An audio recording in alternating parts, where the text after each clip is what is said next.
Tous les gens dans la rue levaient la tête. C'était comme si le monde s'était arrêté. Qu'est-ce qu'on fait dans un cas pareil? Il fallait qu'on monte pour aider les gens, il fallait qu'on monte là-haut. Le chef Pfeiffer met son équipement et je lui demande « Je peux rentrer avec vous? Je veux rentrer avec vous. » Pour la première fois, j'ai vu la peur dans les yeux d'un collègue. On ne voit jamais la peur dans les yeux d'un pompier. Je me souviens, j'alterne, je filme les gens et la tour devant moi.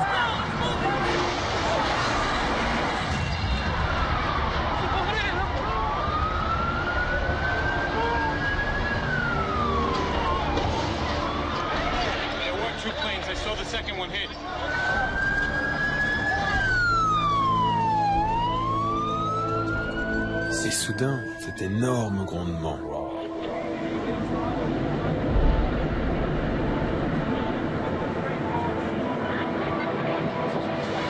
Tout le monde me demandait « Qu'est-ce qui s'est passé ?» Je répondais « L'enfer. Voilà ce qui s'est passé. » Je n'ai même pas le temps de réfléchir. Je cours. Je sens quelqu'un me plaquer au sol, et puis c'est la poussière. Pour la première fois, je me demande si Jules est toujours en vie. Maintenant, je sais ce que c'est de penser qu'on va mourir. Jules et Gédéon ne voulaient pas faire un documentaire sur le 11 septembre. On voulait faire un documentaire sur un pompier. C'est comme ça que tout a commencé.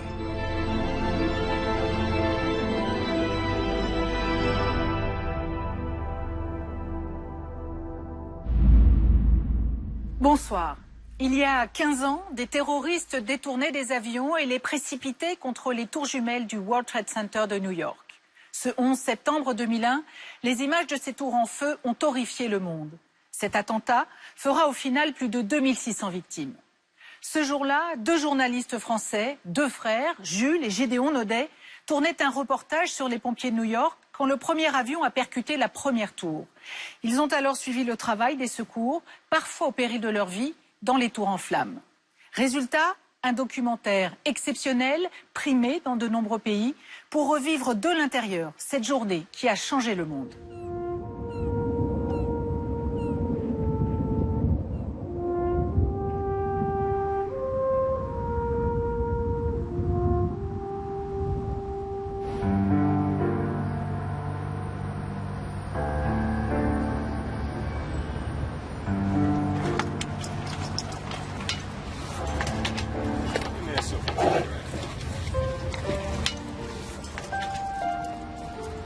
Quand vous travaillez dans une caserne située à 7 rues des 2 plus grands gratte-ciel de New York,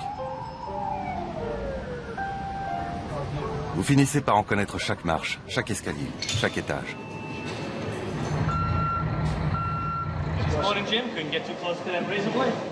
Je m'appelle James Hanlon. J'ai été pompier pendant 9 ans à la caserne Ladder One en bas de Manhattan.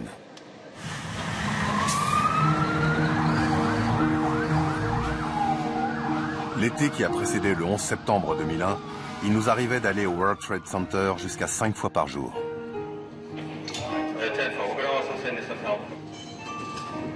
Autant dire que nous connaissions ces tours mieux que personne. Mais personne, absolument personne ne s'attendait au 11 septembre.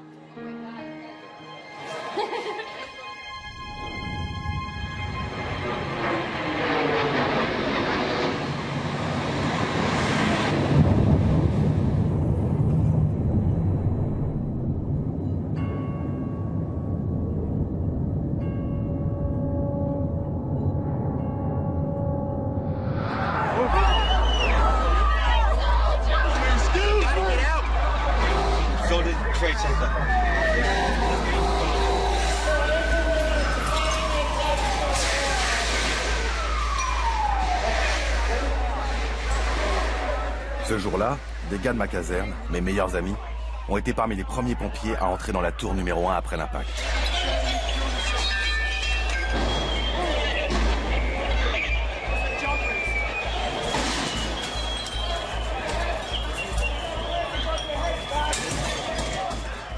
Ce qu'ils ont fait, ce que tout le monde a fait, est totalement incroyable. Et chose presque aussi incroyable, tout a été filmé en vidéo, à l'intérieur de la tour, du début à la fin.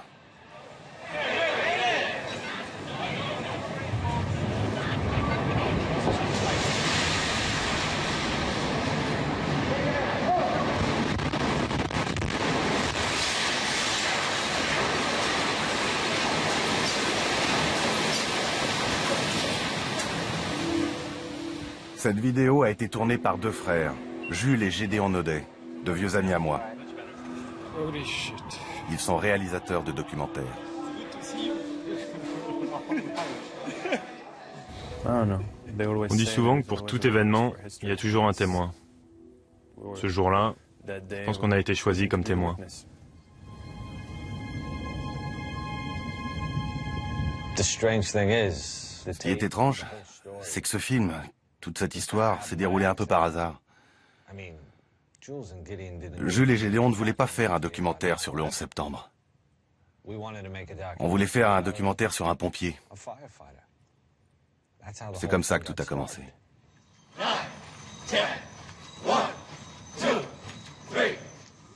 En fait, ce qu'on voulait faire, c'était suivre une jeune recrue. Dans notre métier, on les appelle les probis. L'idée, c'était de montrer un gamin, ou presque un gamin, qui devient un homme en 9 mois. My name is Paul Denver. John Carroll. Antonios Benetatos. Tony for short. I was a police officer. For a while I was a pizza man, actually. An Irish pizza man in the Bronx. This is my first job. It sounds kind of cheesy, but I always kind of wanted to be a hero, and this is really the only thing you could do that you can do that. Tout de suite, on s'est dit, ça y est, c'est lui, c'est le jeune qu'il nous faut. On y va. On a fait affecter Tony à ma caserne, une des plus grandes de la ville. C'est Ladder One. I'm so glad I took this job. Can't beat it. You don't actually wear that. That's what it says. Ce sont des types incroyables, les meilleurs. Ces types ont combattu les pires incendies qui soient. Mais bientôt, ils seront confrontés à quelque chose d'inimaginable. Reste à savoir si Tony sera prêt.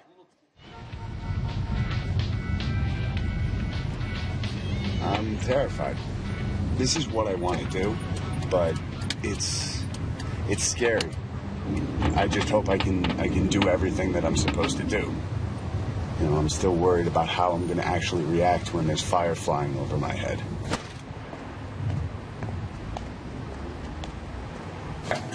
I want to make sure I do everything I'm supposed to do. En fait, un probi, c'est supposé faire un peu... Un peu tout. More news and traffic coming up. It's 6:22.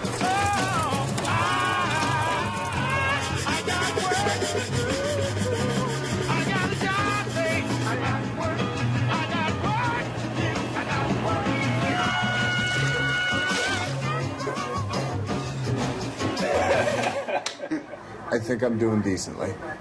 You know, I'm still waiting for a fire, that's all. Engine, ladder.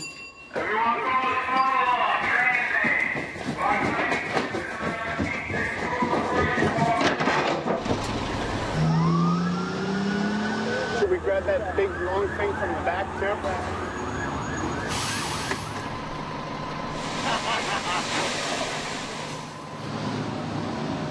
Tony was nervous. Bien sûr, Tony était nerveux, très nerveux. Et les jours passaient, et Tony attendait son baptême du feu. Il voulait prouver aux autres, et encore plus se prouver à lui-même, qu'il serait un bon pompier. Et ses camarades n'allaient pas lui rendre la tâche facile. Et Tony a eu droit à toutes les blagues réservées aux nouveaux.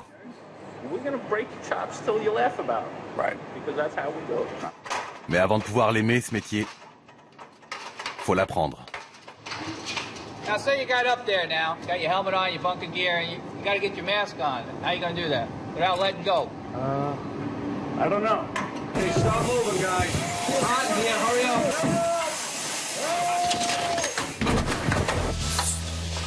Not bad. Hey, day today, baby. Yes. Okay, thank you. For 2 weeks, I got $672.25. Oh, you gotta be kidding me. You couldn't even buy a six-pack with that. Holy crap. It's starting pay, you know? If I wanted to get rich, I would have become a lawyer. But I wanted something that I'd be able to live with for the rest of my life. This I can live with. Et ils sont nombreux à penser la même chose. You need to get up in the morning and look yourself in the mirror and say you're doing something with your life. Somebody's in there. Hit the door. On fait son boulot et on risque sa vie pour aider les gens. C'est comme ça qu'on trouve sa place dans la grande famille des pompiers. How you doing, Jimbo? Huh? You doing pretty good? Yeah? Here we go. Ah, this is a good song here.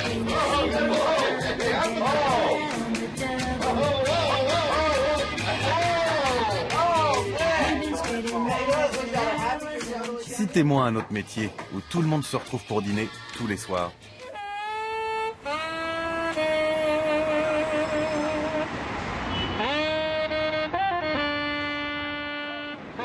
It's been 4 weeks, I think, 5 weeks, something like that. And I'm still no fire. But it'll come. Probably when I'm asleep and not ready for it. That's when it'll come. It's 2:30 in the morning, bro. You can sleep. You can. All right. Trust me. When the alarm goes off, they'll come and get you. Okay.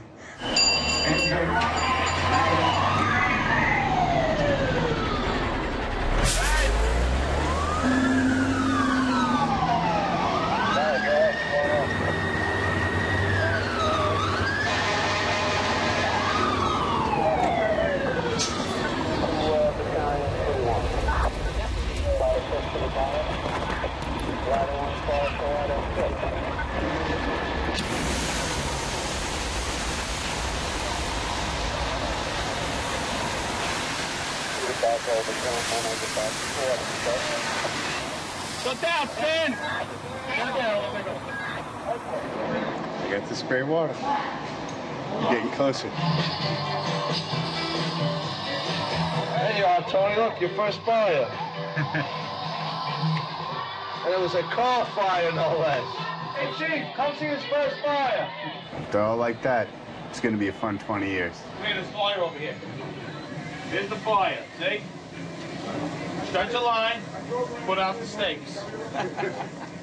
By the end of August, Fin août, on savait qu'on avait une grande émission de cuisine, mais toujours pas d'incendie. Mais chaque fois qu'on en parlait aux anciens, ils nous disaient « Faites attention, un incendie, ça peut être très dangereux ».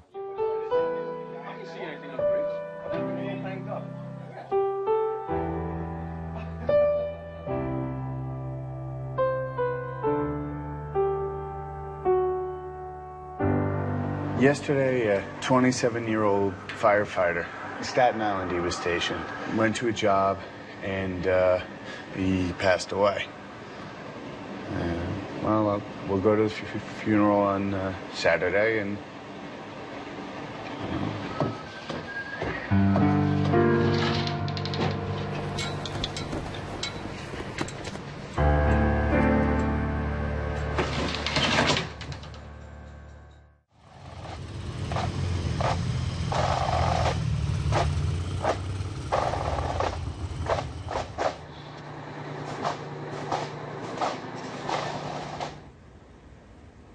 À l'époque, on n'imaginait rien de pire que de perdre un pompier.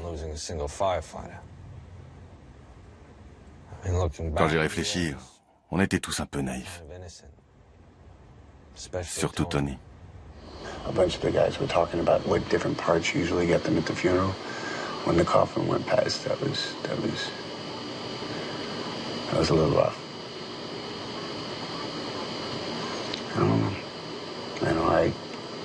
I hope it's my last one.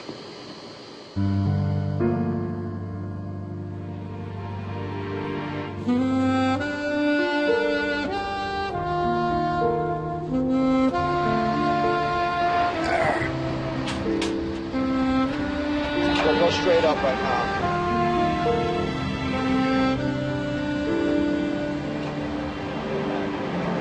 There's a lot of things going on at all times, you know? Shit's hitting the fan, the roof starts to collapse, you gotta get off. You know, you gotta really improvise. Right. You know what I mean? Right. Basically, you have to be on the top of your game. Right. You're not the OV. You're on the top of your game. This is not a joke, this job. You know? Right. It's a lot of things to think about, you know? And tunnel vision, focus, really, because that's what's going to keep you alive, and that's what's going to give you the opportunity to help anybody else. Right. Ready to go down?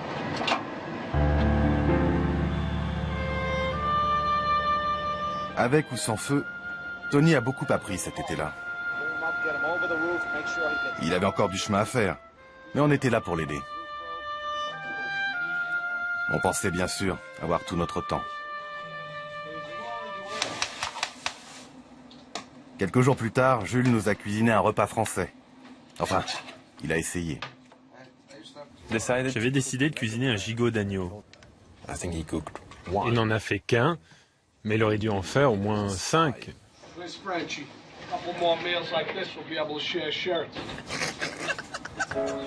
On a plaisanté et on a rigolé jusque tard dans la nuit. Les gars se moquaient de nous parce qu'on n'avait pas fait assez à manger. Mais on a tous passé un très bon moment. Et surtout, on commençait à se faire accepter.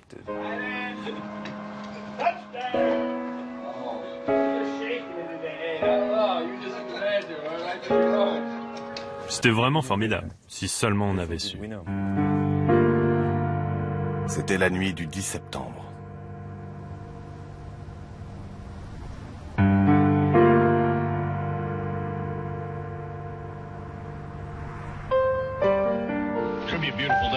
Sunshine throughout, low humidity, really a splendid September day. The afternoon temperature about 80 degrees, great weather for the primary election.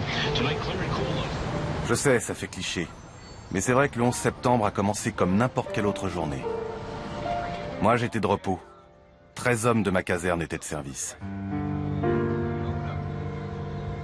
Vers 8h30, on a reçu un appel. On a été appelé pour une fuite de gaz dans la rue, je crois. Angle de l'Ispenard et Church, une fuite de gaz. Je n'en pense rien, on s'habille et on y va, c'est juste une odeur de gaz. Jules part avec le chef de bataillon, Joseph Pfeiffer, et il filme. C'était un appel comme les autres. Je suis monté avec le chef. Nous avons contrôlé la zone avec un détecteur. C'était la routine en quelque sorte.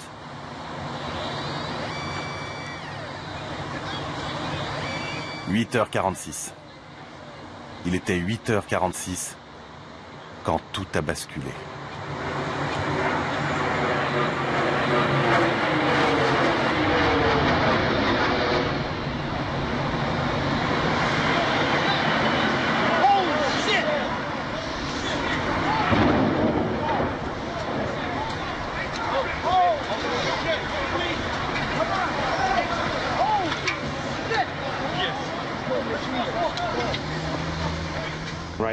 J'ai tout de suite su que ce serait la pire journée de ma carrière de pompier.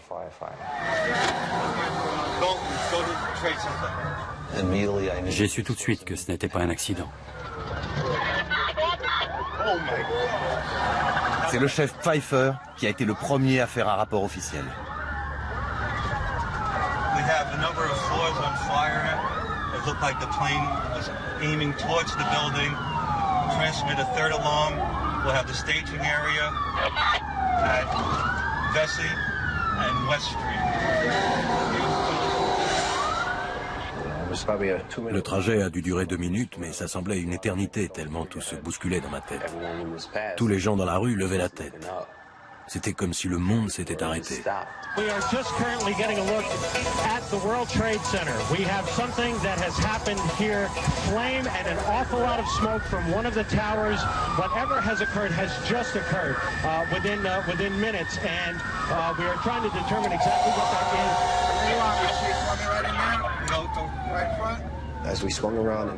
En arrivant devant le World Trade Center, je me suis dit, là c'est grave. Qu'est-ce qu'on fait dans un cas pareil?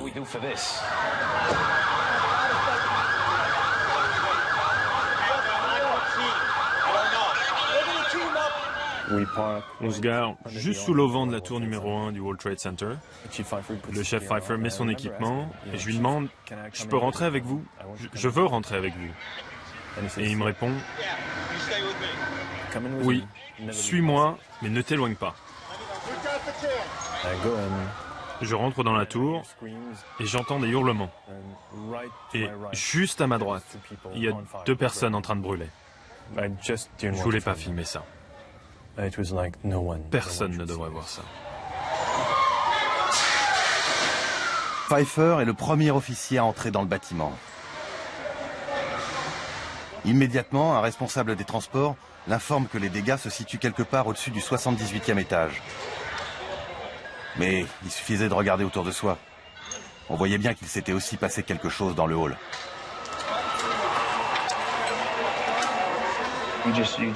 Toutes les vitres avaient été soufflées. C'était comme si l'avion s'était écrasé dans le hall. Plus tard, on comprendra que du carburant enflammé a coulé dans les cages d'ascenseur. Les dégâts étaient déjà énormes. Les gens couraient dans tous les sens.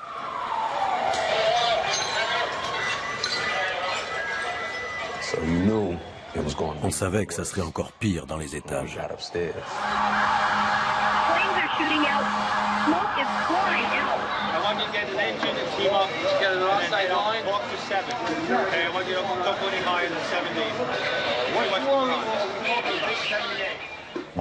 Ma priorité, c'était ceux qui se trouvaient dans les 20 étages au-dessus de l'impact. Il fallait trouver un moyen de les sortir de là.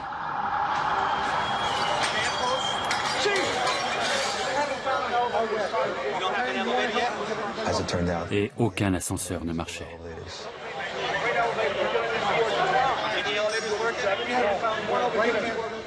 Du coup, il n'y avait plus qu'une solution.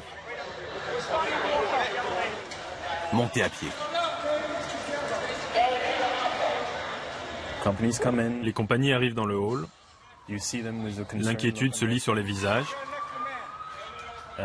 Les pompiers sont envoyés dans les étages supérieurs.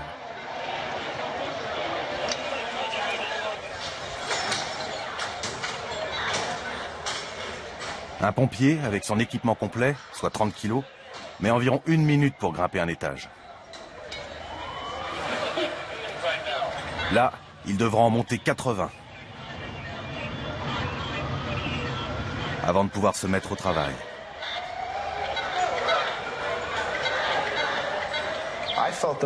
J'étais sûr qu'on allait réussir à éteindre l'incendie. Tout le monde paraissait confiant. En tout cas, moi, je l'étais. On se disait, ok, on a 10 ou 20 étages en feu, on va y arriver. On va monter là-haut. There are fire crews just screaming into this area from every conceivable direction. Entre-temps, les principaux chefs des pompiers ont rejoint le chef Pfeiffer. Ils installent le poste de commandement et ils envoient leurs hommes dans les étages. Je regarde autour de moi et à chaque fois, je découvre de nouveaux visages. J'en connais certains. Il y a le chef Ponti, un homme formidable, cheveux blancs, moustache, le grand-père idéal. Je me souviens avoir vu le lieutenant Foddy, qui était affecté à la compagnie numéro 9. Il me dit bonjour, puis il monte. Parmi ceux qui sont montés se trouve le lieutenant Kevin Pfeiffer, responsable de la brigade Engine 33. C'était le frère de notre chef. Je me souviens qu'on s'est regardé, qu'on a échangé quelques mots. C'était surtout le regard qui disait « ça va être très dur ».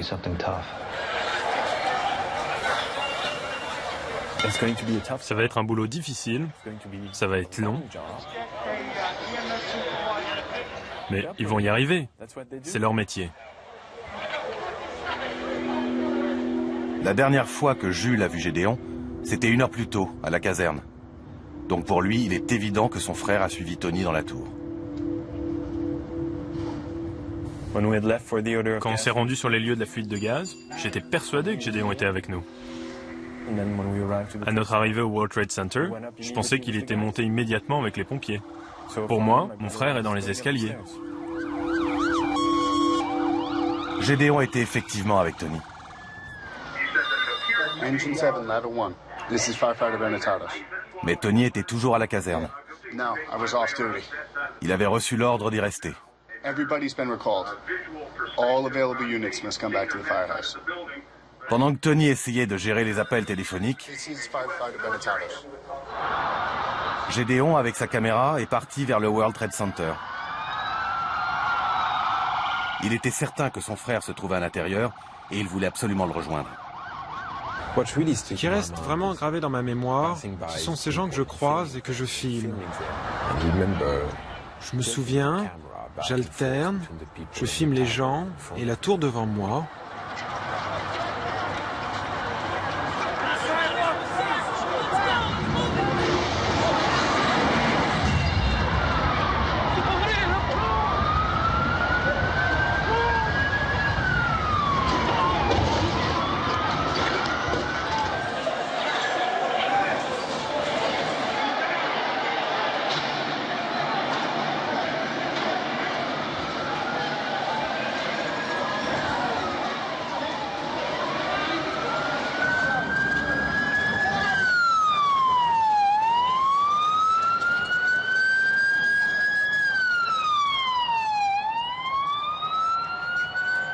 Both towers of the World Trade Center have been hit by aircraft. Both are in flames. There is black smoke coming from both of the towers. It's a horrific scene here. There's debris flying through the air. Mayday. There were two planes. I saw the second one hit. It hit the other tower. Tout ce qu'on savait, c'est qu'un deuxième avion avait frappé et que de nombreuses personnes étaient prises au piège.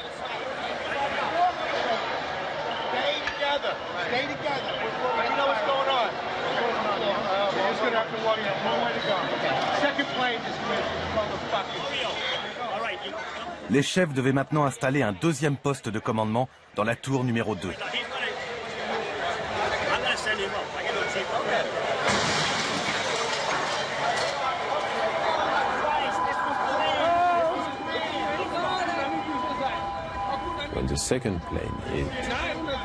Quand le deuxième avion s'est écrasé, alors j'ai vu la peur.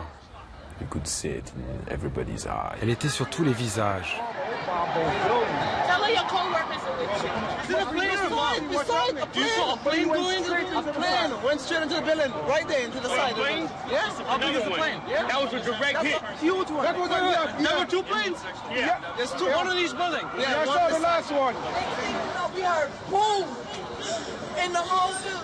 What are those people going to do? On the second one? All the elevators are blocked out. Yeah. Well, the staircases must still be, right?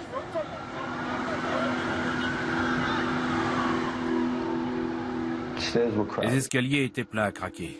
Les gens qui descendaient étaient brûlés. Dans la tour numéro 1, les hommes de ma caserne avaient déjà grimpé 10 étages. Et ils continuaient à grimper. Quand on parlait, c'était aux gens qui descendaient. Pour essayer de les rassurer, on leur disait de sortir et de rester calmes.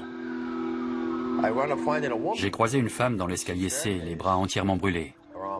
Elle était assise là, sous le choc. Je l'ai aidée à se lever et je l'ai confiée à un groupe de gens en leur demandant de la faire descendre.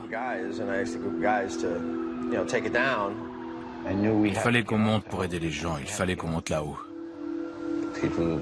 Les gens disaient « Pourquoi vous montez là-haut? Sortez de là !»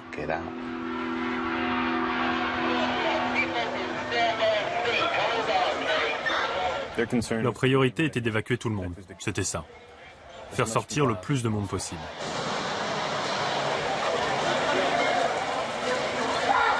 La plupart des gens de la tour numéro 1 ont été évacués par la mezzanine qui se trouvait au-dessus du hall d'entrée. Puis, ils sont sortis par un autre immeuble.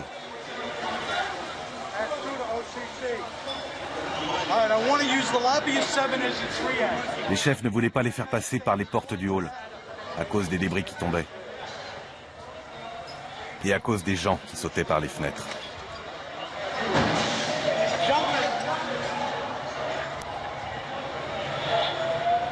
On ne voit pas, mais on sait ce que c'est. Et à chaque fois qu'on entend ce bruit, c'est une vie qui s'éteint. On ne pouvait pas l'ignorer. Et ce bruit était tellement fort.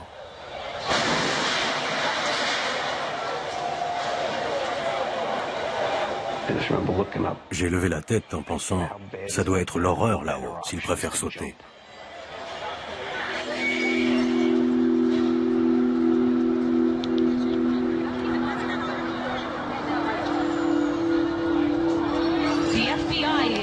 Investigating reports of a plane hijacking before these crashes we're telling you about at the World Trade Center towers this morning.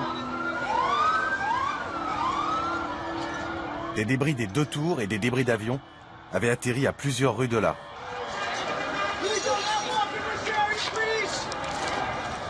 Gédéon, avec sa caméra, est passé devant une partie du réacteur de l'avion qui avait transpercé la tour numéro 2.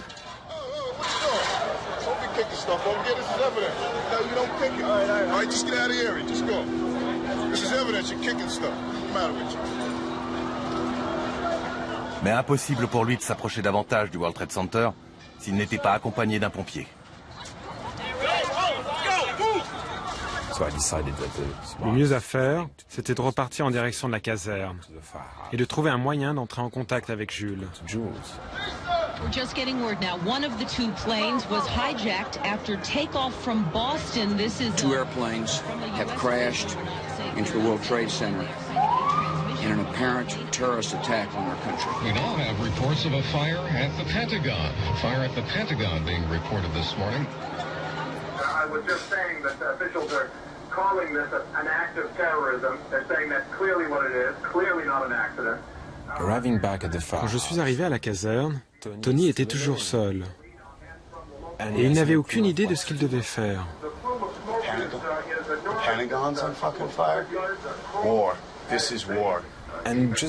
Je le voyais paniquer, jurer, se comporter comme jamais je l'avais vu se comporter auparavant.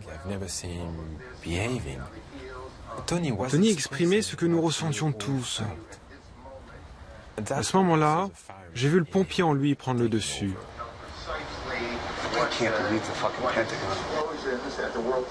Tony n'avait qu'une envie, y aller.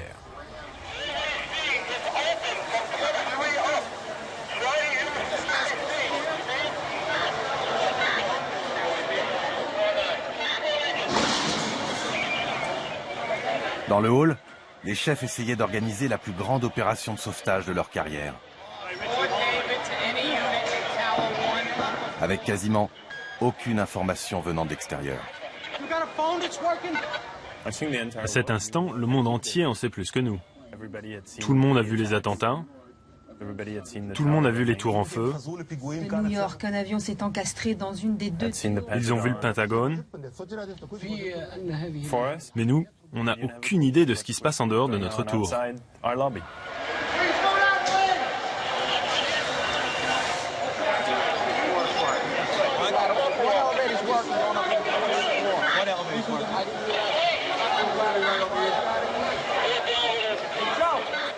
L'endroit ressemble à une ruche.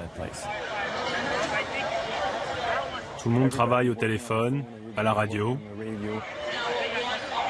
Les chefs essayent d'obtenir des informations. Ils envoient des hommes dans les étages.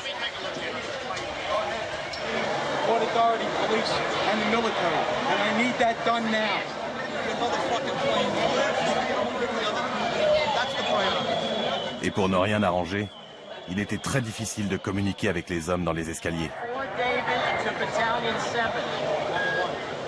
Le système interne de communication de la tour avait été détruit par le crash. Il ne restait plus que les radios des pompiers. À présent, ils sont des centaines et des centaines de pompiers à utiliser leurs radios.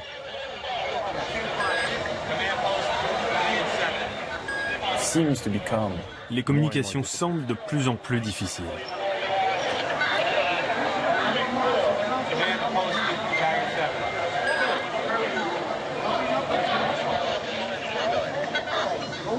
To base. Please provide me again with your location.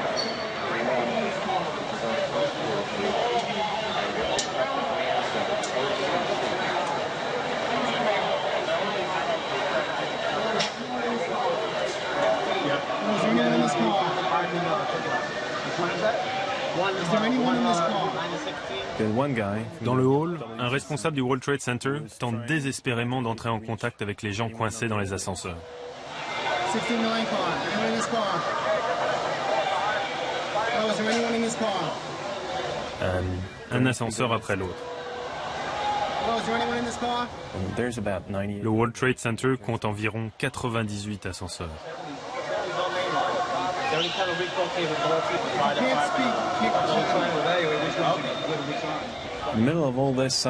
Au milieu de tout ça, soudain, l'un d'entre eux ouvre ses portes.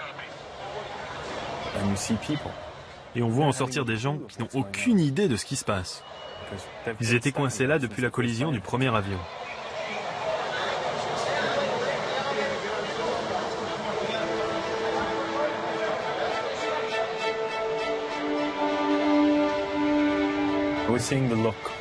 Et il y a ce regard des pompiers.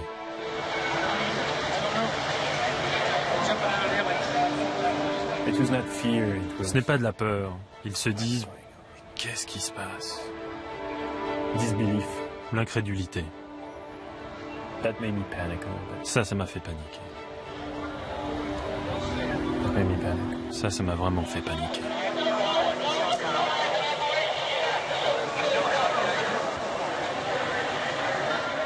C'est la première fois que je voyais le père Judge, l'aumônier des pompiers. Il était dans le hall avec nous. Je voyais bien qu'il priait. D'habitude, le père Judge échangeait au moins des regards avec nous pour nous rassurer. Là, ça n'était pas le cas, comme s'il pressentait déjà le pire.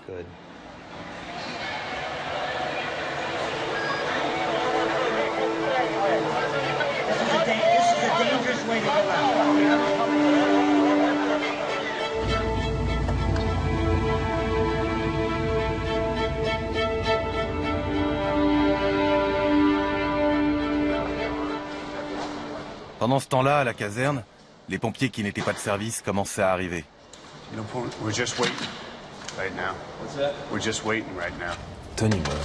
Tony n'avait qu'une chose en tête.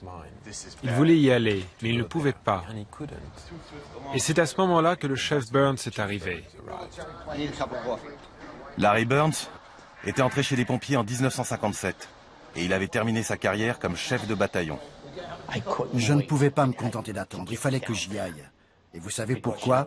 Ce sont mes pompiers, ce sont mes tours, c'est ma ville.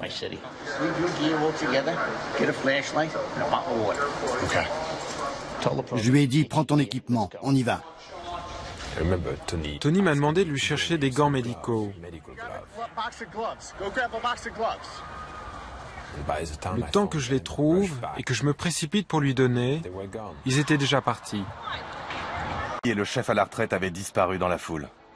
Il se dirigeait vers le World Trade Center.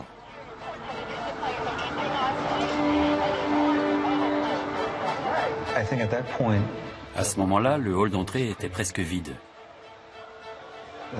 Nous n'étions plus que quelques-uns à discuter des différentes stratégies à adopter.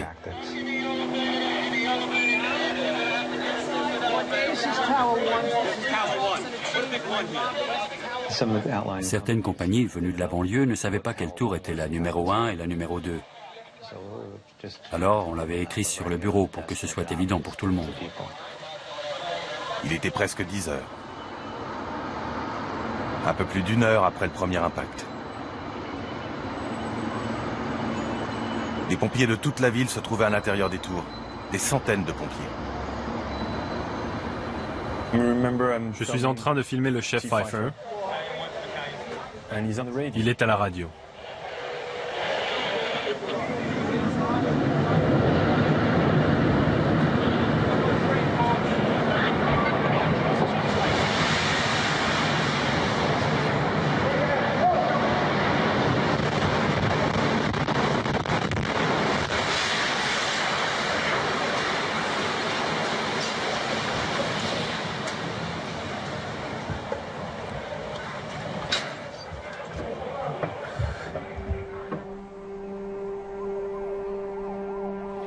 A situation that started bad just gets worse and worse and worse. The World Trade Center, South Tower, which was hit by a plane and wrecked by an explosion approximately an hour ago, has totally collapsed. What happened?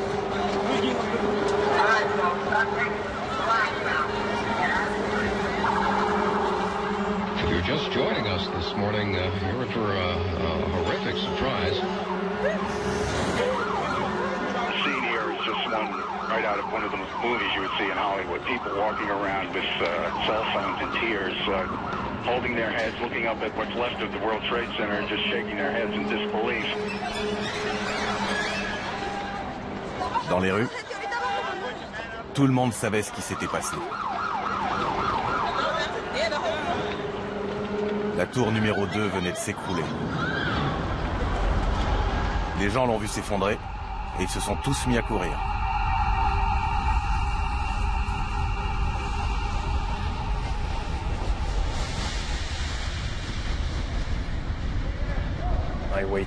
J'attends.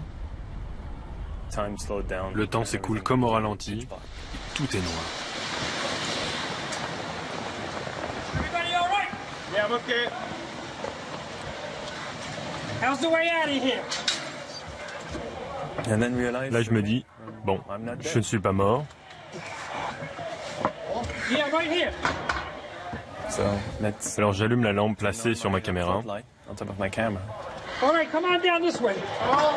Yeah, let's get out the way we came in.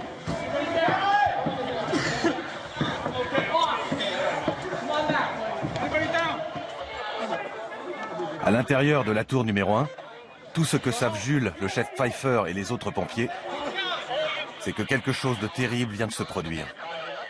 Mais quoi? Ils me disent, toi avec la lumière, aide-nous à trouver la sortie. Alors je braque la lampe où ils en ont besoin.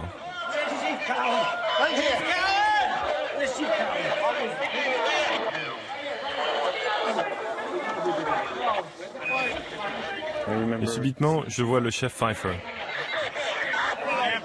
Tower 1, all units, evacuate the building. Command post to all units. Il donne l'ordre d'évacuer immédiatement, très calme, il ne perd pas de temps. Pour lui, c'est une précaution. Il se passe quelque chose de grave, on fait sortir tout le monde. Au ton de sa voix, j'ai su qu'il s'était passé quelque chose d'anormal, qu'il était temps de sortir de là. Je me souviens d'avoir dit aux autres, bon, maintenant on est tout seul. Et pour la première fois, j'ai vu la peur dans les yeux d'un collègue.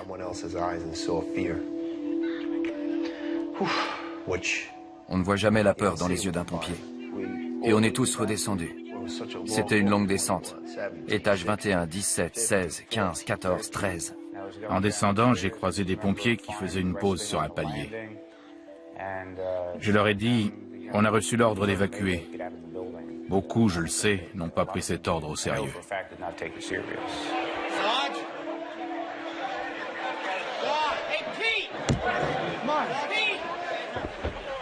Je ne suis même pas conscient de filmer. J'ai simplement ma caméra avec moi et je dirige la lumière où ils veulent. J'oriente la lampe pour aider quelqu'un et je me rends compte que c'est le père Judge.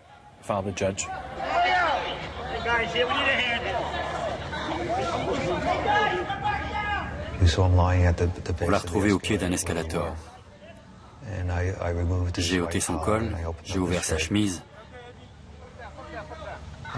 j'ai cherché son pouls, mais il nous avait quittés.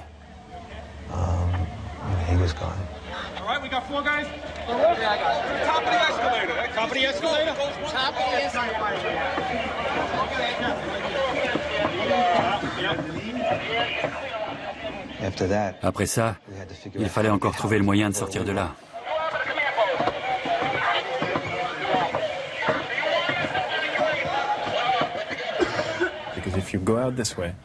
On ne peut pas emprunter la sortie qui est juste devant nous. Les gens sautent toujours par les fenêtres. Les débris continuent de tomber. C'est trop dangereux. On ne peut pas sortir. World Trade Center, we took a hit on that last explosion. Which way?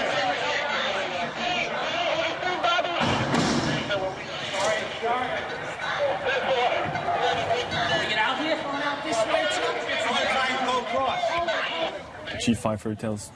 Le chef Pfeiffer demande aux hommes qui portent le père Judge de ne pas bouger. Je leur ai dit, je reviens, attendez-moi ici. Je vais voir si la passerelle est toujours là. Le chef Pfeiffer est parti vérifier l'état d'une des passerelles qui menait hors du World Trade Center. Si elle était toujours debout, ce serait la meilleure solution pour sortir.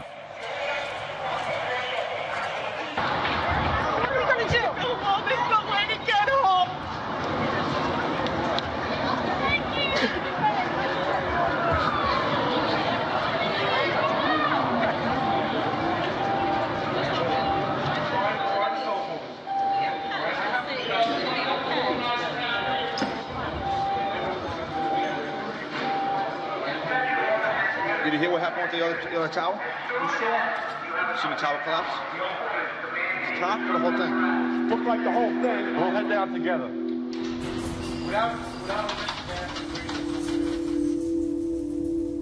À ce moment-là, pour la première fois, je me demande si Jules est toujours en vie. Jusque-là, je n'y ai jamais pensé.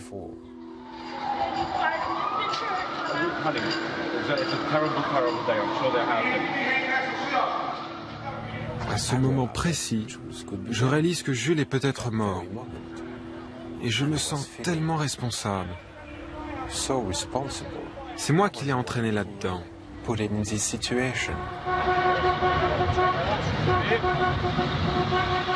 faut que je trouve Jules. Gédéon est parti avec 3 pompiers qui n'étaient pas de service. Ils étaient déterminés à se rendre au World Trade Center avec le seul véhicule encore à leur disposition. Un pick-up.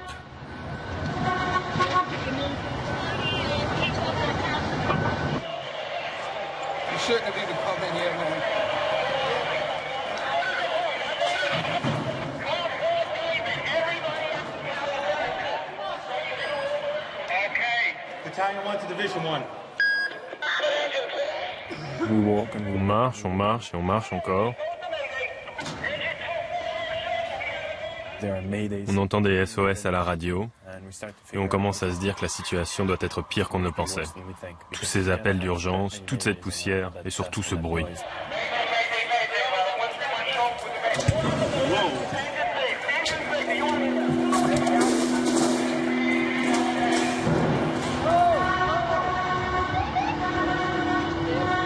Là, je sens le danger pour la première fois. Il est partout autour de nous. C'est comme si chaque cellule de mon corps me disait « Tu devrais pas être là ».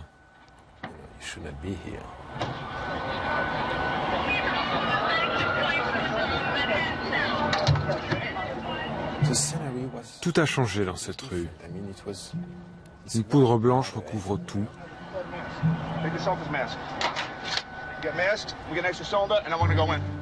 Juste quelques personnes, ici ou là. Et cette espèce de silence.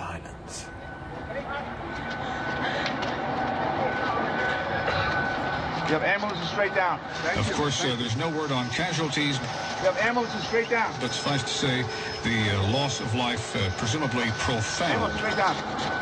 Of course, at this point, everyone's concern is just getting north, getting away from the World Trade Center, as well as finding out where their families are. The south tower of the World Trade Center just minutes ago collapsed to the ground. Only one tower is standing at this point. I have a direct line of sight to what is left of the World Trade Center. The fire continues to burn. I can see the flames through the thick smoke.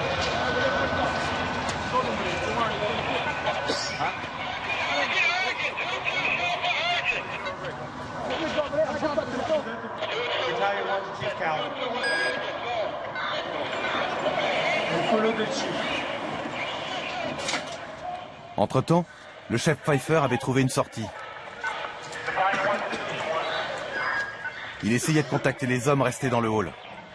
Pas de réponse. On a retraversé la passerelle en direction du World Trade Center, en essayant toujours de les joindre par radio, sans y parvenir.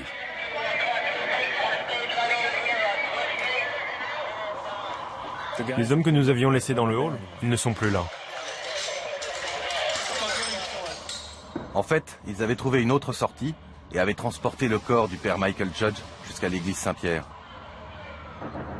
Ils l'avaient étendu sur l'autel.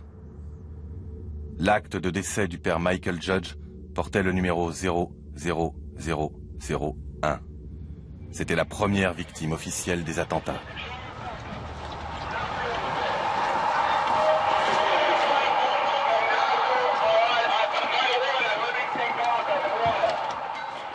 Le chef, son adjoint Eddie Fady et Jules ont fini par sortir, en passant sous la passerelle qu'ils venaient de traverser.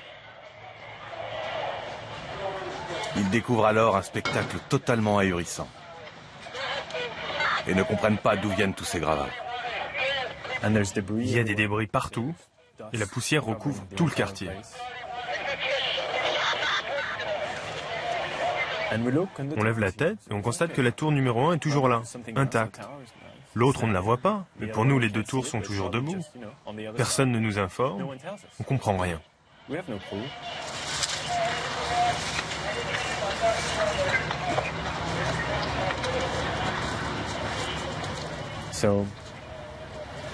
Alors on se dirige vers le nord. On essayait de comprendre ce qui avait pu se passer et on tentait de s'organiser. Mais on sentait qu'il valait mieux pas s'éterniser.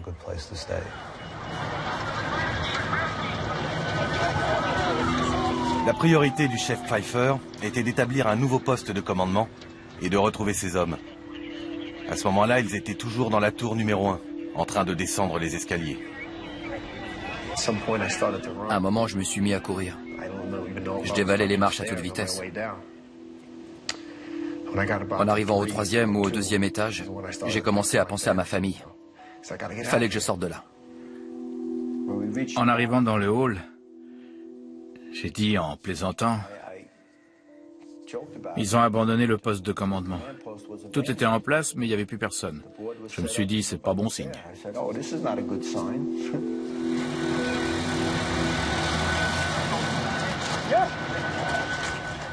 Je sais qu'ici, il n'y a rien que je puisse faire. Je ne suis pas un pompier, je n'ai aucune qualification médicale,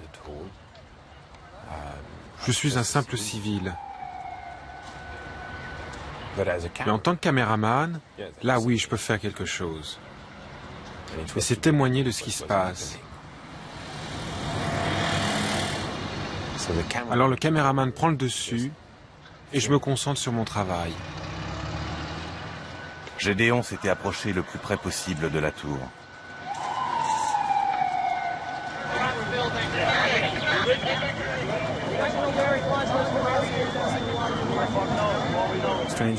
Bizarrement, mon unique préoccupation, c'est de nettoyer mon objectif.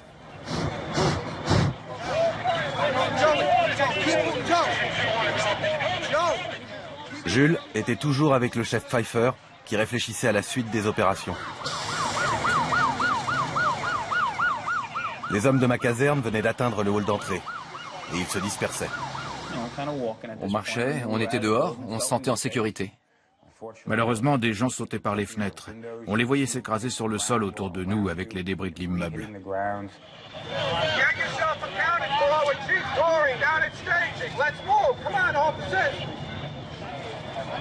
En fait, tout le monde se trouvait sous la tour numéro 1.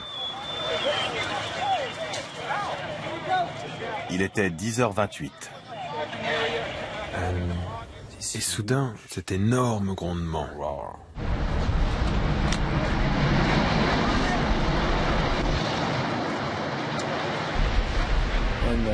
Je n'ai même pas le temps de réfléchir.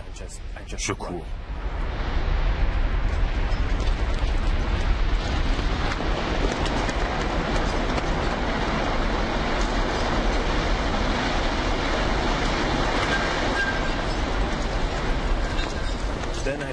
Je sens quelqu'un me plaquer au sol, et puis c'est la poussière.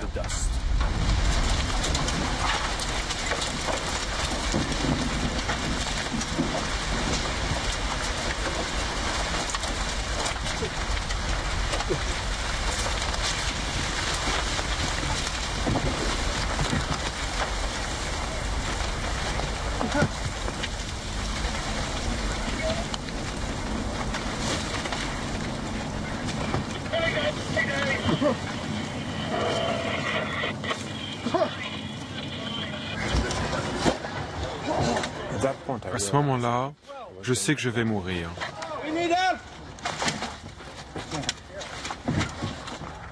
Et je n'ai qu'une chose en tête, c'est Jules. Et je me promets que si je survis, je serai un meilleur frère.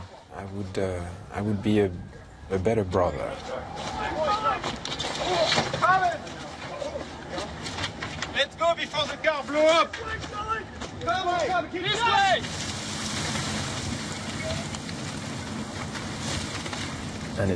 Le temps s'arrête.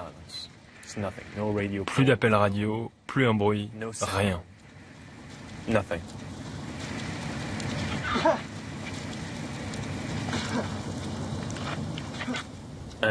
Je sens que la personne qui m'a plaqué au sol se relève.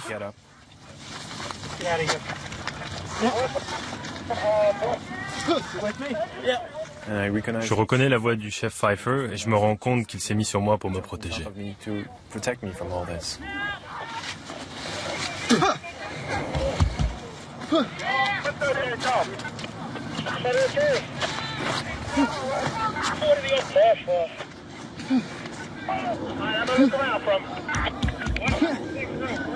Le chef Pfeiffer dit « Ok, on y va maintenant ». On se lève, la poussière commence à se dissiper avec le vent.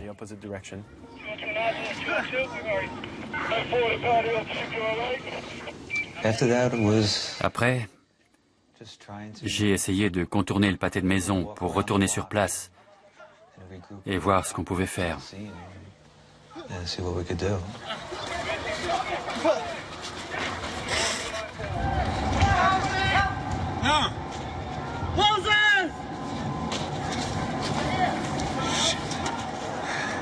Do you have some water, something to drink? Thanks. Open your mouth, because I need the water too.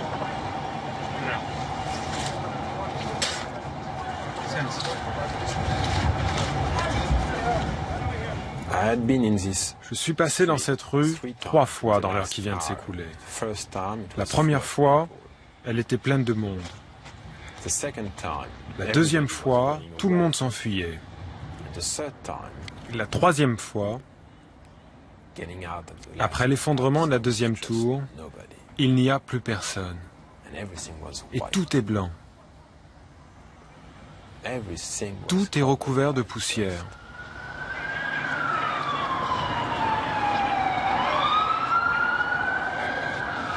Holy shit. It was the most surreal scene I have ever seen. I cannot describe what took place. It is a scene just not to be believed. The smoke's still billowing. What we do have is a lockdown. You can't get in, you can't get out, you can't go up, you can't go down. Je réalise que je suis toujours au milieu de la rue et j'aperçois un café qui semble ouvert au coin. Yeah, we're getting on too now. Okay. Come on, guys.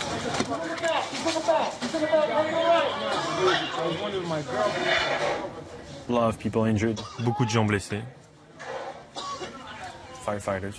Des pompiers, le nez en sang, ce genre de choses.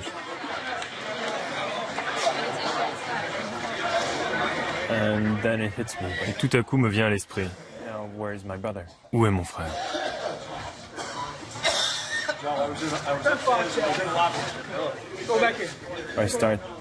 Je suis en train de me rendre compte que j'ai sûrement perdu mon frère.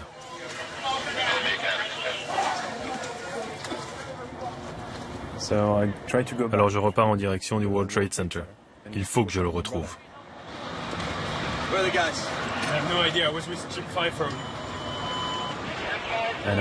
Je marche au milieu de la rue et un flic s'approche de moi et me demande avec qui je suis. I'm with the chief of Battalion 1. Oh, you're Battalion 1? You got ID? Yeah, my letter from the commissioner. Take your letter and your camera and get out of here. All right? Go. Alors je repars. Je marche vers le nord sans vraiment savoir où je vais.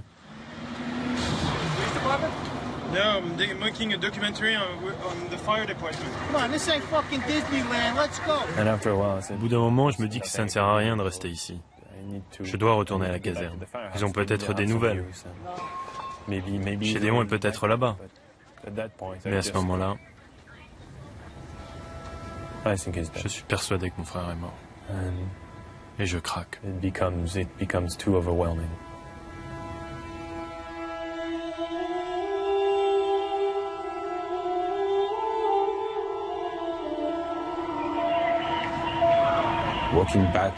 Je marche en direction de la caserne et j'essaie de ne pas penser une seule seconde à Jules. C'est trop dur.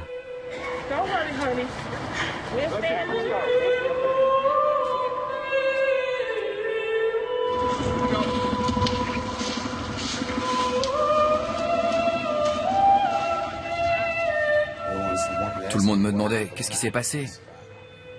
Je répondais l'enfer. Voilà ce qui s'est passé.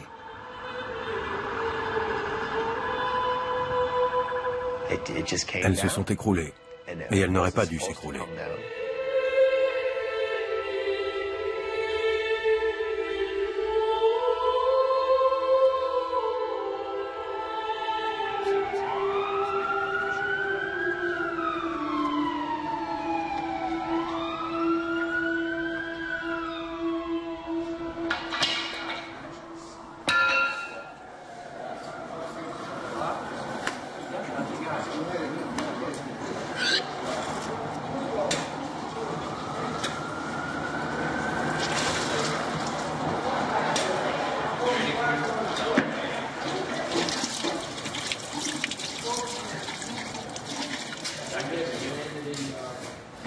C'est pas facile d'être un survivant.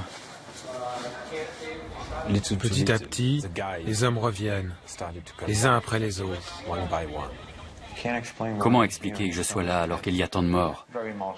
C'était très intense, beaucoup d'hommes pleuraient. On était émus et déboussolés.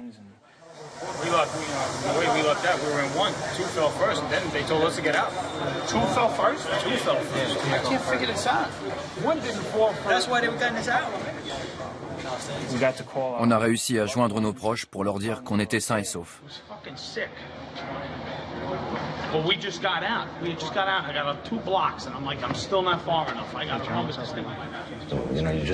On avait juste besoin d'être tous ensemble.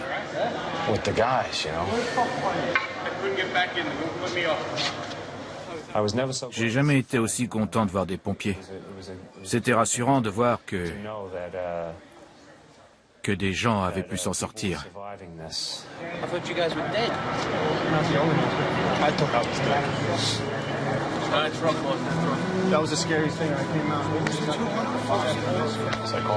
Je me suis dit, mon Dieu, ce que je suis content de te voir. On a eu beaucoup de chance. Je ne crois pas que ce soit de la chance. C'est un miracle qu'on soit là. Un miracle. Ce n'est pas un mot que les pompiers utilisent très souvent. Surtout pas un jour comme celui-là. Mais comment appeler ça autrement? L'un après l'autre, les hommes sont arrivés. Sains et saufs.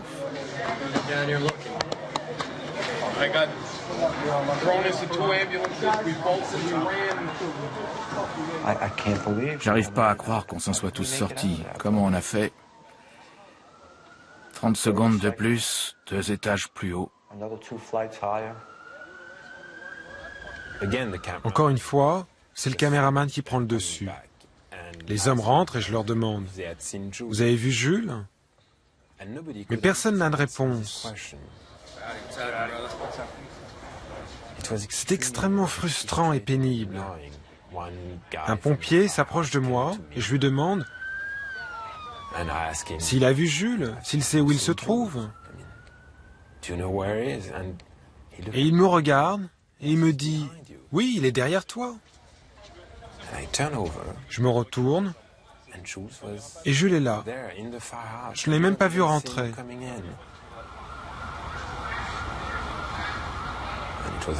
C'était comme si je le voyais pour la première fois.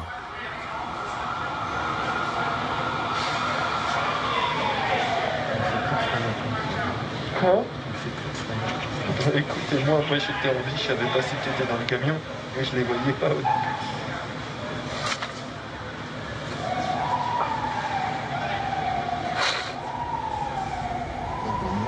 Je lui demande s'il va bien. Il me dit que oui.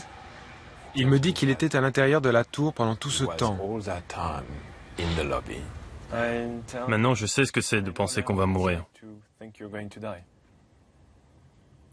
Et je lui dis, j'ai filmé le premier avion et je n'ai pas arrêté de filmer. Et est-ce qu'il te reste des cassettes? Unbelievable. Good to see you. All right, you okay? Yeah. Close? Under. Yeah. Okay, good. All right. Good, all right. C'était un véritable miracle. Oh, fuck, man. We're worried about you. You don't know what happened to you guys. Oh, God. Everybody's all right. Everybody's accounted for. Right here. You got everybody? Everybody's accounted for? Ils sont tous rentrés à la caserne, les uns après les autres. Tous, sauf un.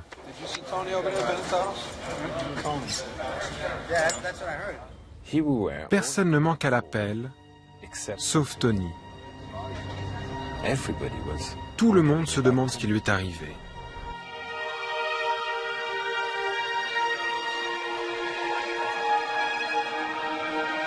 There is not anything recognizable of what were the two trade towers, nothing standing out from those clouds of dust at this time.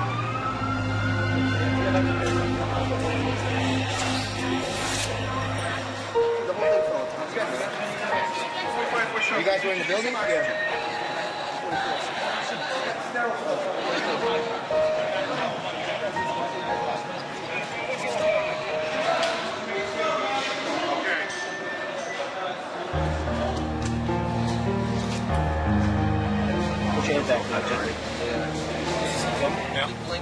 Oh, ce jour-là, tout a changé.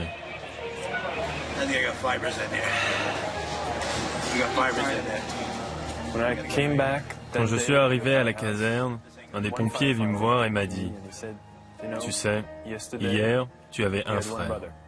Aujourd'hui, tu en as 50. »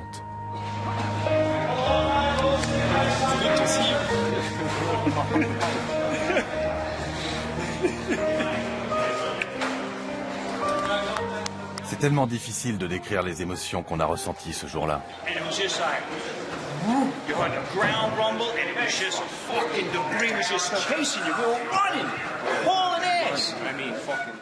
D'un côté, on se réjouissait.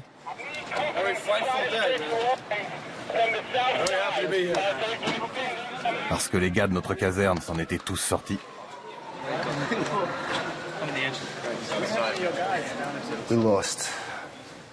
On a perdu tellement de choses en 2 heures de temps. On avait l'impression d'avoir pris un énorme coup sur la tête.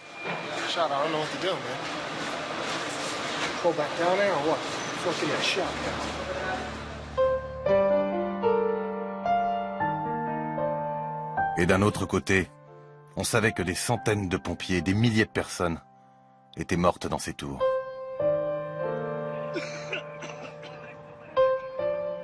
Et plus les heures passaient, plus on était sûr que Tony Benetatos faisait partie des victimes. Hey guys, Deputy Chief Hill called. First Division, he doesn't want anybody else down here right now. Mais les gars voulaient y retourner pour chercher les survivants.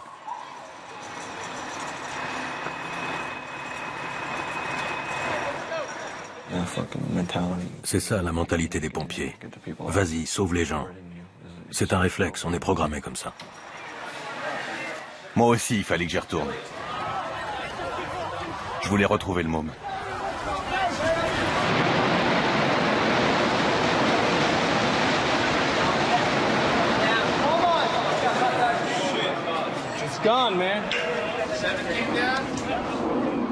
Je suis arrivé au moment où l'immeuble numéro 7 du World Trade Center s'est effondré. Pas la moindre trace de Tony, nulle part.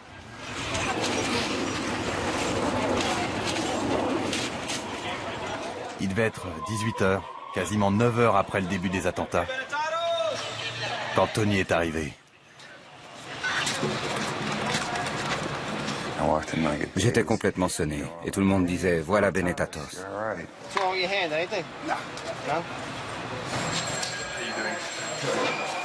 You okay? Yeah, I'm all right. What happened on your end? I was in the building. Were you? Is everyone from the house? Everyone?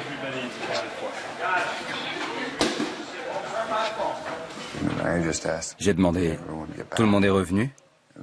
Et ils m'ont dit oui. Ça m'a vraiment fait du bien. Le dernier d'entre nous était de retour. On s'en était tous sortis.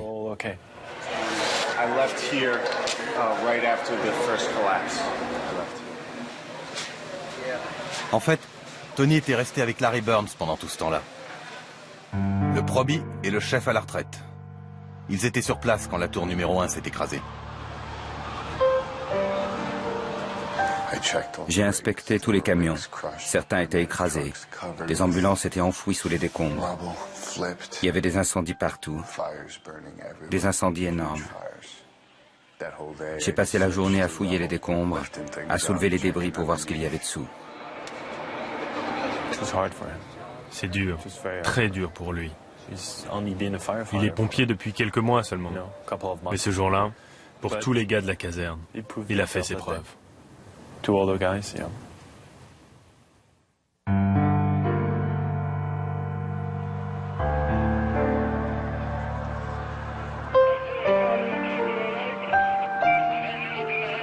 On s'est posé tellement de questions ce jour-là. Qui nous avait attaqués? Comment? Pourquoi? Tout ce qu'on savait, c'est que rien ne serait plus jamais comme avant. Et puis, ces images qui reviennent sans cesse. Les avions qui s'encastrent dans les tours qui s'effondrent. Et on se dit, ok, ça suffit, on arrête la télé. Heureusement, c'est à ce moment-là qu'a eu lieu la coupure d'électricité. Elle est arrivée comme un soulagement.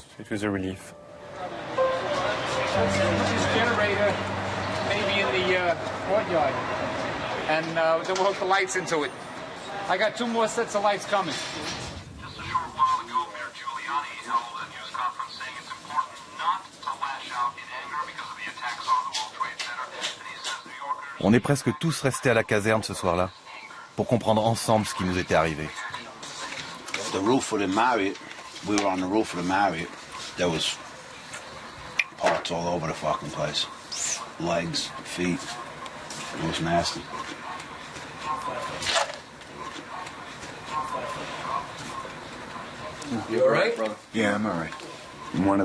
Ce qui m'a marqué plus que tout ce que j'ai vu, c'est quand je me suis assis à côté de Ted. Il avait l'air vraiment mal. Il m'a dit, « Tony, tu sais, il pleuvait des corps. » Rien qu'à sa façon de le dire, ce mec avait traversé l'enfer. Good evening. Today, our fellow citizens, our way of life, our very freedom came under attack in a series of deliberate and deadly terrorist acts. On était complètement déprimés. Des centaines de pompiers, des milliers de civils étaient morts. Le temps de souffler une allumette, d'appuyer sur un bouton, terminé. Les tours s'étaient écroulées. Fini.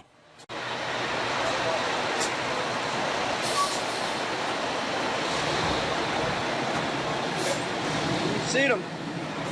It's hard to believe they're not there. They're not there. C'est vraiment arrivé, pas vrai?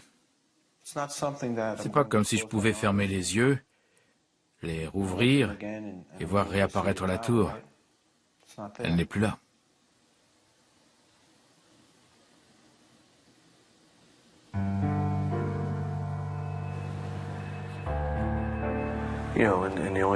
Et la seule chose qui nous reste, qui nous a permis de tenir, c'est nous en tant que groupe, en tant que caserne.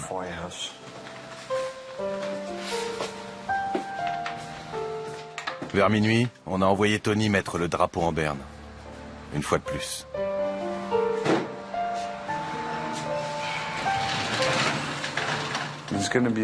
On n'a pas fini de souffrir. J'ai un de mes bons copains. Nous étions dans la même classe à l'entraînement. Il était dans mon unité. Il fait partie des disparus. On est nombreux à avoir perdu des amis ou de la famille.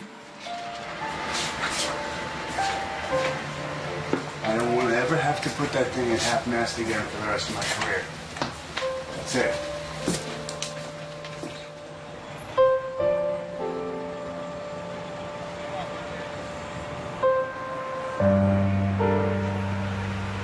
Until the recall ends, it's 24 on, 24 off, 24 on, 24 off.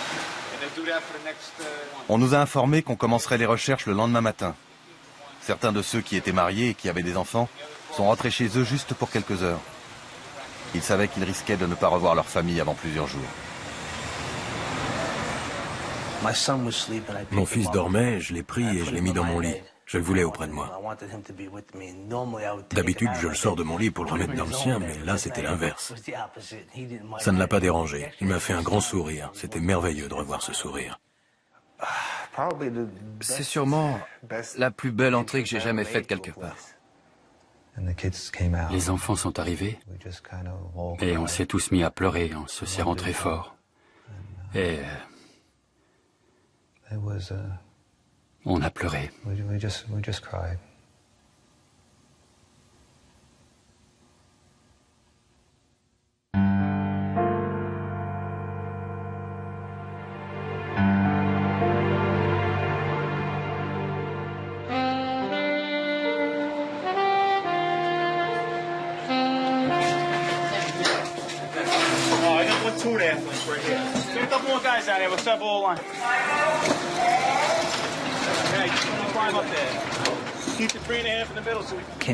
Je suis retourné à la caserne le lendemain.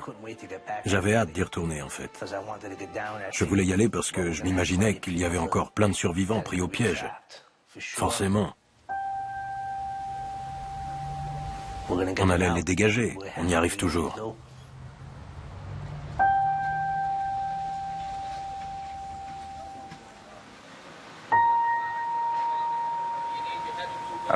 Je pense qu'aucun de nous avait repris ses esprits.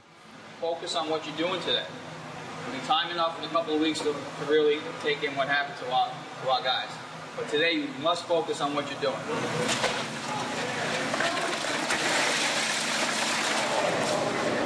in teams of two. One guy falls through a hole, you're gonna have a guy there that knows you fell in that hole. Take a ride. On est tous vivants.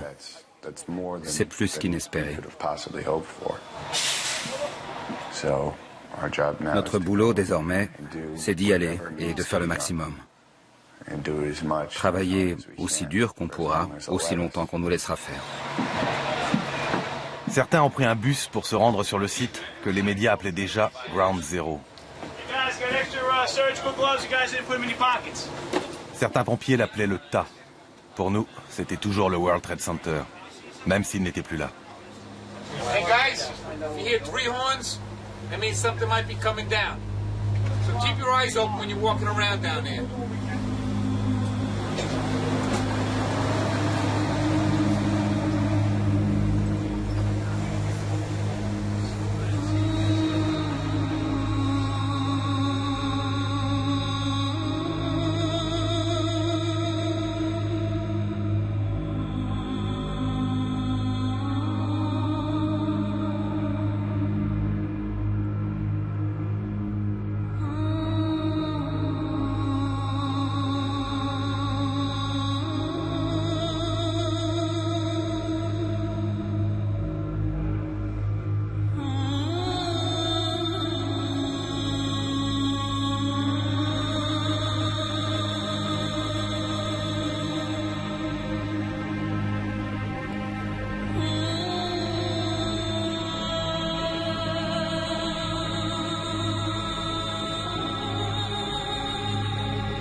Et j'ai pris conscience d'une chose que j'avais toujours voulu ignorer. À quel point le monde peut être cruel.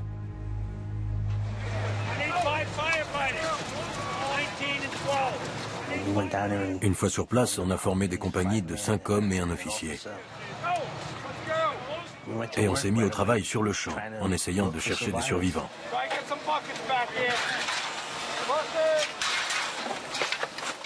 Les gars creusaient et se passaient les seaux à toute vitesse. Ils creusaient comme des fous.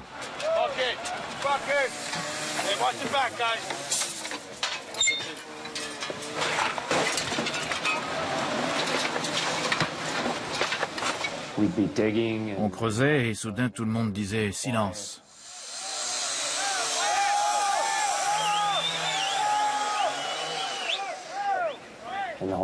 Tout le site devenait silencieux et tout le monde regardait.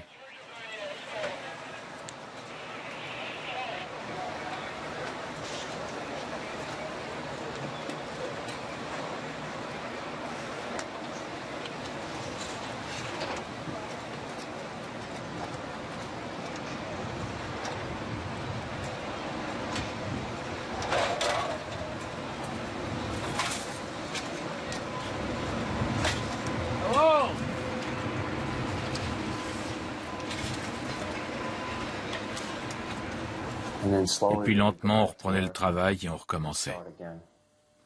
Voilà comment ça se passait.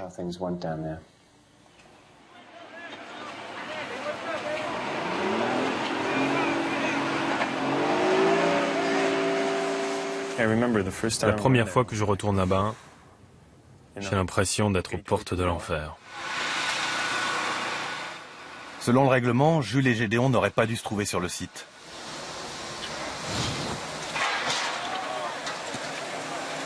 C'était déjà bien assez dangereux pour nous, les pompiers.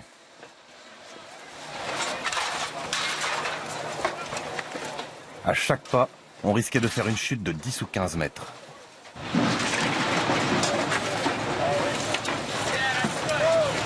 Jules et Gédéon ont dit qu'ils se devaient d'être là, mais pas pour filmer.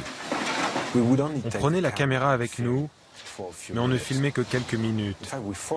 On se forçait même pour filmer. Tout ce que l'on voulait, c'était aider. On dégageait ce qu'on pouvait à la main.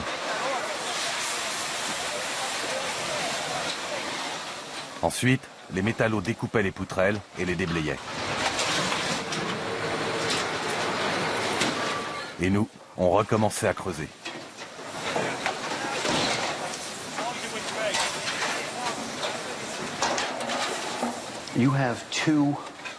Il y avait 2 immeubles de bureaux de 110 étages. On ne retrouve ni bureau, ni chaise, ni téléphone, ni ordinateur. Le plus gros morceau de téléphone que j'ai trouvé, c'était la moitié d'un cadran. Il n'était pas plus gros que ça. Les tours étaient réduites en poussière. Comment on peut espérer trouver des survivants là-dedans alors qu'il ne reste rien du bâtiment ? On se choisit un petit endroit et on se met à fouiller. On creuse, en espérant trouver quelque chose, et on trouve un pied. Et quelqu'un dit que l'immeuble va s'effondrer, alors on se met à courir. Go, go, go!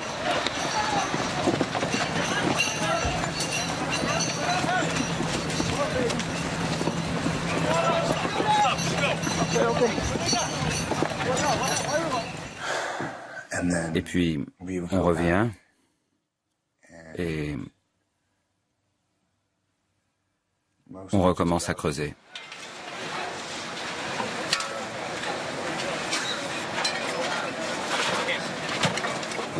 On a trouvé un corps. C'était une fille. Elle était morte, c'est certain. Tous ses vêtements avaient brûlé. Elle avait l'air d'être enceinte. Certains pensaient qu'elle avait gonflé, mais je ne crois pas. Elle était ensevelie dans les décombres.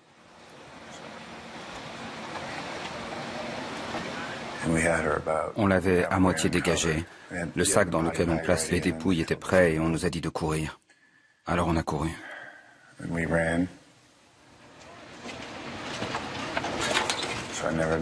Je n'ai jamais su s'il l'avait sorti. Ça m'aurait fait du bien de me dire, c'est bon, j'ai dégagé au moins une personne. Une famille pourra avoir un enterrement décent.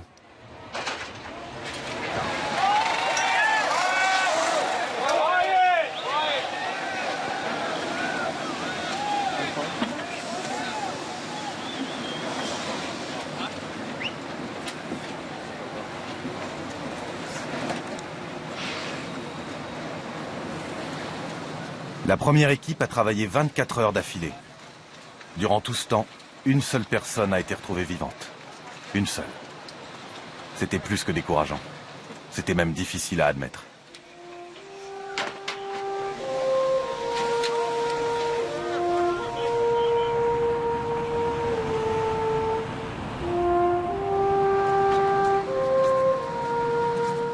À côté de ça, quand on rentrait à la caserne, les gens nous acclamaient.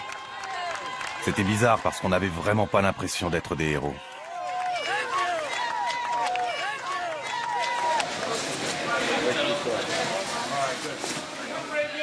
Tous les jours, des inconnus arrivaient avec des provisions. Somebody said that you could still use towels, so that's the end of the towels. Thank you very much. I know it's early in the operation here, but I just wanted to thank everyone for all the hard work that they've been doing.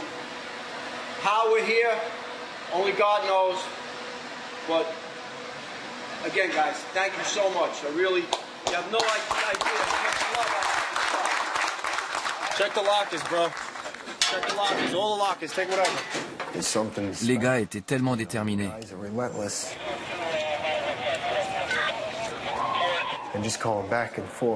Ils faisaient des allers-retours, ils avaient des clous plantés dans la main, des entailles, du sang partout.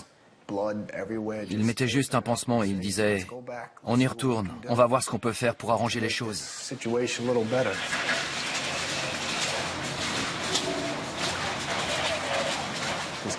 Il doit bien y avoir encore des gens vivants là-dessous, c'est obligé.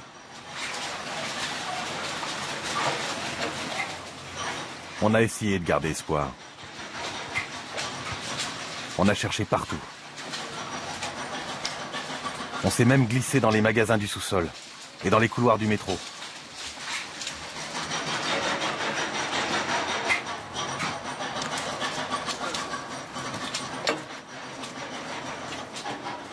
Mais quand les jours sont devenus des semaines, on a commencé à accepter le fait qu'on ne retrouverait plus personne. Pourtant, jamais nous n'avons cessé de chercher. Hey, Chief. Yes, sir. We got another body over here. Les pompiers sont confrontés à des choses horribles tous les jours. Ça fait partie du métier. Mais là, c'était pire que tout. Jour après jour, les hommes ont atteint leurs limites. Ils ont même dû les dépasser.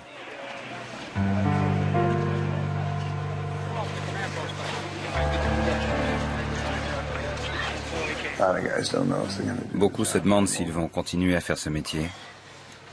Pour moi, c'est soit ça, soit l'armée. Pourtant, ce que j'aime, c'est sauver des vies, pas les prendre. Mais après ce que j'ai vu, si mon pays décide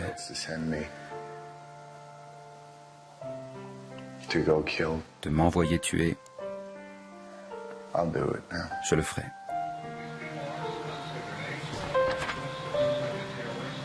Tous les soirs, à l'heure du dîner, on annonçait la liste des pompiers morts. Et tous les soirs, la liste s'allongeait. It is with regret that the department announces the death of the following members. Battalion Chief John P. Williamson. Firefighter William Henry. Firefighter Eric T. Allen. Firefighter Manuel Mojica. Firefighter Lawrence J. Virgilio. Firefighter Timothy Haskell. Firefighter Thomas P. Hannison. Firefighter John A. Ventura. Firefighter Sean Bennett.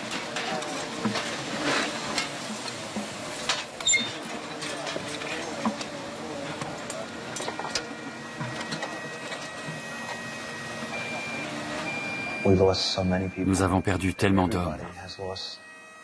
Tout le monde a perdu des amis chers. Et pas seulement un ou deux, mais des dizaines.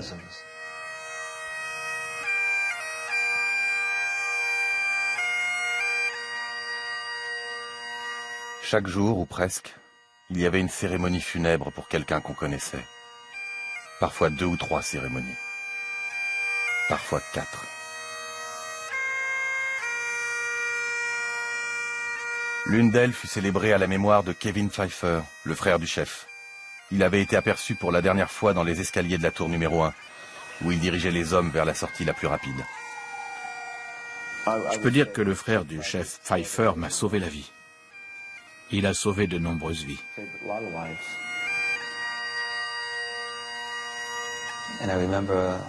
Je me revois descendre West Street.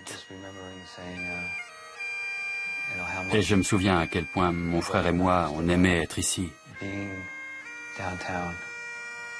à faire ce travail. Et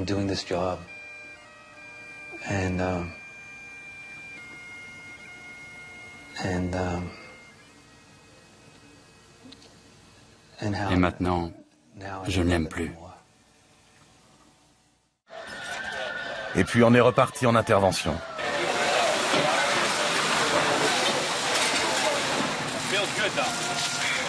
On a recommencé à se faire des blagues, et on a fait de notre mieux pour reprendre goût à notre métier.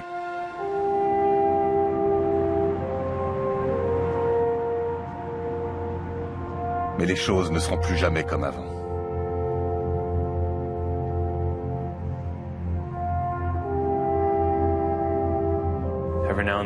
De temps en temps, je me pose encore la question. Est-ce vraiment la réalité? Je sais que c'est arrivé, mais comment peut-on faire face à une chose pareille? Chaque matin, quand je me réveille, c'est toujours le 11 septembre.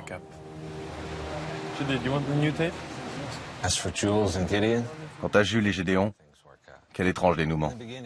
Au début, ils sont venus me voir pour me proposer de tourner un documentaire sur un jeune qui devient un homme pendant sa période d'essai de 9 mois.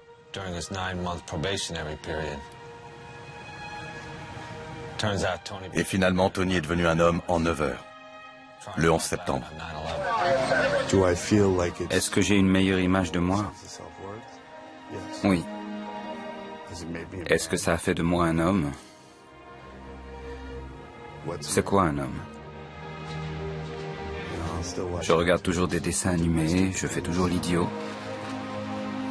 Je suis simplement quelqu'un qui essaie de faire le bien, comme tous les autres pompiers. Pour nous, les pompiers de New York, ces 10 dernières années nous ont permis de nous reconstruire. Beaucoup de nouvelles recrues sont arrivées dans notre caserne. Des petits jeunes tout juste sortis de l'académie. Ça fait drôle de penser qu'ils ne sauront jamais ce que c'était que d'être pompier à New York avant le 11 septembre.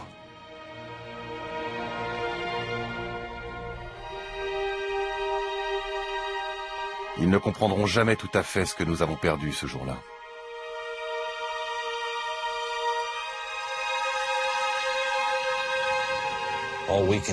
Tout ce qu'on peut faire, c'est leur raconter l'histoire et leur montrer ce film.